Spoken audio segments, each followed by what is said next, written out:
Hello' everyone, কি খবৰ আপোনালোকৰ? বৰ্তমান আপোনালোকৰ ভাল আৰু মোৰো লগতে ভাল। মই এতিয়া ল'ৰাৰ আধাৰ কাৰ্ড বনাবলৈ কাৰণে কুঠৰি যাবলৈ ওলাইছোঁ। কুঠৰিত গৈ আপোনালোকৰ আধাৰ কাৰ্ডৰ জেগা দেখুৱাই আছোঁ। তাৰপিছত কি হয় কি নহয় দিনটোৰ কাৰণে আপোনালোকক সকলোবোৰ ক'ম। ফাইনেলি মই আধাৰ কাৰ্ডৰ জেগা আহি পাই গ'লোঁ। বাপৰে বাপ, কিমান যে মানুহ আধাৰ কাৰ্ড বনোৱা, মানে শনিবাৰৰ দিন এটা বাছি লৈছে। সেই দিনটোত তেওঁলোকে ইয়াত আধাৰ কাৰ্ড বনায় আৰু বাকী যি সপ্তাহটো যায় সিহঁতে কলিয়াবৰত বনায়। গতিকে ময়ো ভাবিলোঁ মই ল'ৰা আধাৰ কাৰ্ড বনাব লাগে, যিহেতু বনায়েই লওঁ, কাৰণ মই ল'ৰাক এবাৰ স্কুলত দিব লাগিব। সেই গতিকে মই আধাৰ কাৰ্ড বনাবলৈ আহি গ'লোঁ। আৰু এই মানুহজনে আধাৰ কাৰ্ডৰ কাৰণে কেনেকুৱা চিঞৰ-বাখৰ কৰিছে। তাই ফাৰ্ষ্টে আহিছে বোলে, তাইক লাগে আগতীয়াকৈ বনাই, মানে পিছত অহা মানুহ আগতীয়াকৈ নিদিয়ে, গতিকে তাইক লাগে আগতীয়াকৈ। কেনেকুৱা হুলস্থুল কৰি আছে তাই। আমাৰ আধাৰ কাৰ্ড বনাই হৈ গ'ল।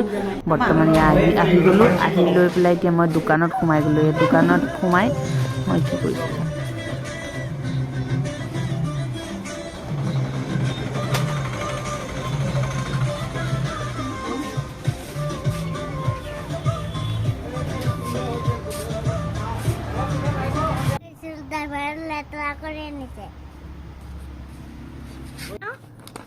এইয়া বিৰিয়ানী আহি গ'ল ফাইনেলি। চিকেন বিৰিয়ানী লাগে মোৰ ল'ৰাক। অৰ্ডাৰ কৰি আনি দিয়া হৈছে। চিকেন বিৰিয়ানী খাই আছে ল'ৰাই।